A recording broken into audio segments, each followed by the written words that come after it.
ایک دفعہ بخارا کی مہم میں ایک ایسا حیرت انگیز واقعہ بھی پیش آیا جو اس سے پہلے کبھی بھی ملت اسلامیہ کو اپنی کسی جنگ میں پیش نہیں آیا تھا۔ قتیبہ کی تمام فوج، کئی ہزار کا لشکر جو بخارا کے محاصرے پہ تھا، اس لشکر کو بذات خود پیچھے سے دوسرے جنگجو قبائل نے محاصرہ کر لیا، اور حالت یہ ہو گئی کہ 2 مہینے تک قتیبہ کا کوئی قاصد بھی اس محاصرے کو توڑ کر حجاج بن یوسف کی طرف نہ جا سکا، اور پوری مسلمان دنیا کا رابطہ مسلمان فوج سے کٹ گیا۔ 2 مہینے تک جب کوئی اطلاع خلافت اسلامیہ میں اپنی پوری فوج کی نہیں پہنچی تو یہ اندیشہ ہونے لگا کہ شاید ایک فرد اس کیمپین میں ہلاک کر دیا گیا۔ مسلمان ملت میں مسجدوں میں دعائیں کرائی جاتی تھیں کہ کسی طرح کوئی اطلاع مل جائے کہ قتیبہ کی فوج کہاں پہ ہے یا کوئی شخص اس میں سے نکل کر آئے۔ یہ غیر معمولی اور حیرت انگیز صورتحال کو 2 ماہ تک جاری رہی۔ بالآخر ایک جگہ سے محاصرہ توڑا گیا اور قاصد نکل کر باہر پہنچے، اور اس کے بعد حجاج کو اطلاع ہوئی کہ قتیبہ ابھی تک زندہ ہیں اور فوج نے بخارا کا محاصرہ کیا ہوا ہے۔ قتیبہ نے فوج کو واپس بلا لیا، اور اس کے بعد حجاج بن یوسف نے براہ راست اس جنگ کی کمان بھی اپنے ہاتھ میں لی۔ قتیبہ سے کہا کہ مجھے پورے علاقے کا نقشہ بنا کے بھیجو،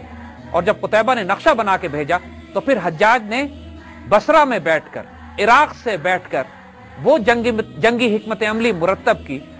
کہ جس کے نتیجے میں سمرقند، بخارا اور ان تمام علاقوں کو فتح کیا جا سکا۔ یہ بذات خود ایک اور مثال ہے حجاج کے ایک ملٹری جینیس ہونے کی۔ ایک طرف وہ محمد بن قاسم کی کیمپین کو سندھ میں کنٹرول کر رہا تھا، اور دوسری طرف قتیبہ بن مسلم کی اس مہم کو ایشیا وسطی میں بھی عراق بیٹھ کے کنٹرول کیا جا رہا تھا۔ چونکہ یہ علاقے پہلے پرشین امپائر کے کنٹرول میں تھے، تو جب پرشین امپائر ختم ہوئی اور یزدگرد بادشاہ کو فرار ہونا پڑا، اس کے خاندان کے بہت سارے افراد ایسے تھے جنہوں نے چینی شہنشاہ کے پاس پناہ لی تھی جا کے، اور پرشین امپائر کے ٹوٹنے کی وجہ سے چینی بھی اس سارے علاقے پر اب اپنا حق جتانے لگے تھے۔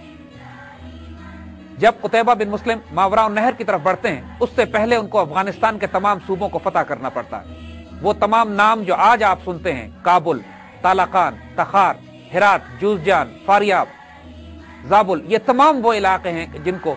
آگے جانے سے پہلے، تاکہ ان کی پشت محفوظ ہو، قتیبہ نے فتح کیا۔ ایک اور حیرت انگیز بات وہ یہ کہ اس پورے علاقے کو فتح کرنے کے لیے جو فیصلہ کن جنگ مسلمانوں کو لڑنی پڑی، وہ چھوٹے چھوٹے قبائل سے نہیں تھی، وہ براہ راست چائنیز ایمپرر یا چائنیز امپائر کے ساتھ تھی۔ چین کے بادشاہ نے 2 لاکھ کا لشکر جرار قتیبہ کے مقابلے کے لیے روانہ کیا، اور ماوراء النہر سینٹرل ایشیا میں سمرقند اور بخارا کے آس پاس ایک خونریز جنگ لڑی گئی۔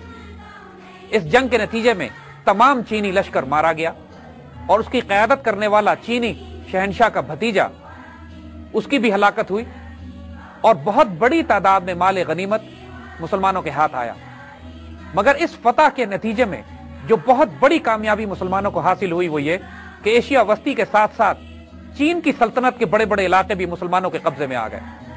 آج جو ایسٹرن ترکستان میں کاشغر کا علاقہ ہے، جہاں مسلمان آباد ہیں، کاشغر قتیبہ بن مسلم کی فوجوں نے فتح کیا تھا۔ اور چین کے بادشاہ کو اب اندازہ ہو چلا تھا کہ جو مشن مسلمان لے کر آئے تھے ماوراء النہر کو فتح کرنے کا، اب وہ وقت بہت نزدیک تھا کہ شاید مسلمان پیش قدمی کر کے براہ راست چین ہی کو فتح کر لیتے۔ چین کے بادشاہ نے مسلمانوں سے صلح کی درخواست کی، مسلمانوں نے ایک ڈیلیگیشن بھیجا چین کے بادشاہ کے پاس، نیگوسیشنز ہوئی۔ چین کے بادشاہ نے شروع میں سخت رویہ اختیار کیا اور یہ طنز کیا کہ تم لوگ تعداد میں بہت تھوڑے ہو اور ہمارے پاس اتنی بڑی سلطنت ہے، ہم تمہیں کچل کے رکھ دیں گے۔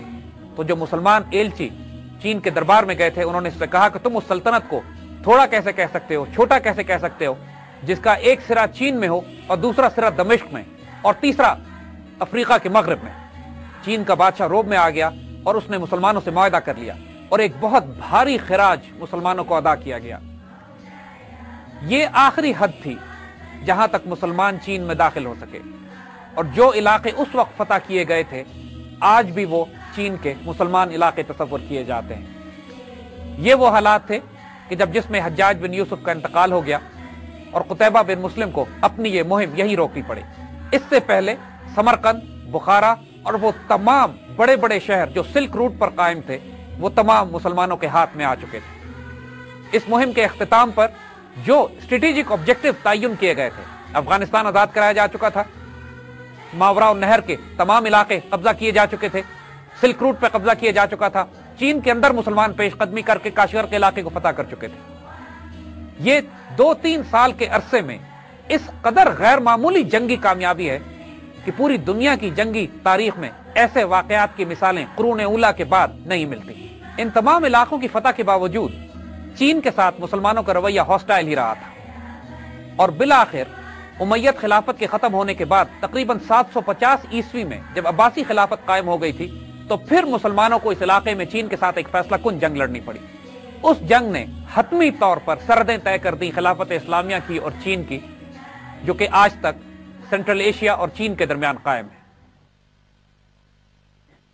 آگے انشاءاللہ بات کریں گے۔ آج یہ تمام علاقے جو سینٹرل ایشیا کے، آج بھی ان علاقوں کے لیے شدید، آئندہ بات کریں گے سے شروع کرتے ہیں۔